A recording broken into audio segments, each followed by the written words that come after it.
Good day everyone, my dear brothers and sisters in Christ. Today is Monday, December 11, 2023. Let us pray first to the Holy Spirit. In the name of the Father, and of the Son, and of the Holy Spirit. Amen. Come, Holy Spirit, grant us the gift of understanding.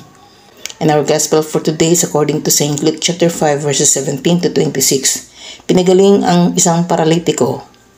Ang pagpapahayag ng mabuting balita ayon kay San Lucas. Minsan, habang si Jesus ay nagtuturo, may mga Pariseo at mga tagapagturo ng kautusan na nakaupo doon.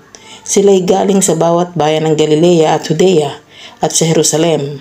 Taglay ni Jesus ang kapangyarihan ng Panginoon upang siya'y magpagaling ng mga may sakit.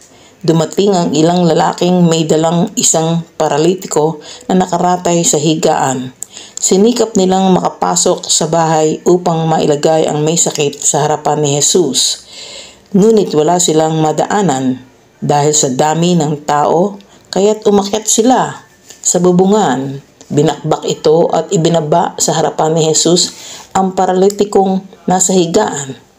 Nang makita ni Jesus ang kanilang pananampalataya, sinabi niya sa paralitiko, "Kaibigan, pinapatawad na ang iyong mga kasalanan." Pagkarinig nito'y nag-usap-usap ang mga tagapagturo ng kautusan at mga Pariseo. Sino itong nagsasalita ng kalapastanganan sa Diyos? Hindi ba't Diyos lamang ang makakapagpatawad ng mga kasalanan? Palibhasa'y alam ni Jesus ang kanilang pag-uusap. Sinabi niya sa kanila, "Bakit kayo nag-iisip ng ganyan? Alin ba ang mas madaling sabihin? Pinapatawad na ang iyong mga kasalanan o tumayo ka at lumakad? Ngunit upang malaman ninyo ng Anak ng Tao ay may kapangyarihang magpatawad ng mga kasalanan dito sa lupa." Sinabi niya sa paralitiko, "Tumayo ka, buhatin mo ang iyong higaan at umuwi ka na."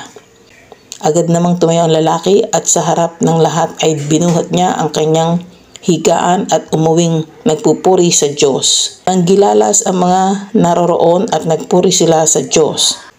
Sa pagkamangha ay sinabi nila, "Nakakita tayo ngayon ng mga kahangahangang bagay." Ang mabuting balita ng Panginoon. Pinupuri ka namin, Panginoong Hesukristo.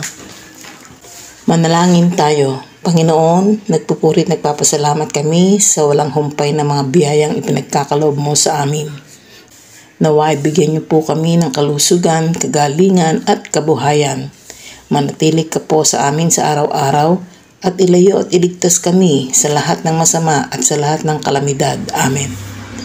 Sa ngalan ng Ama at ng Anak at ng Espiritu Santo. Amen.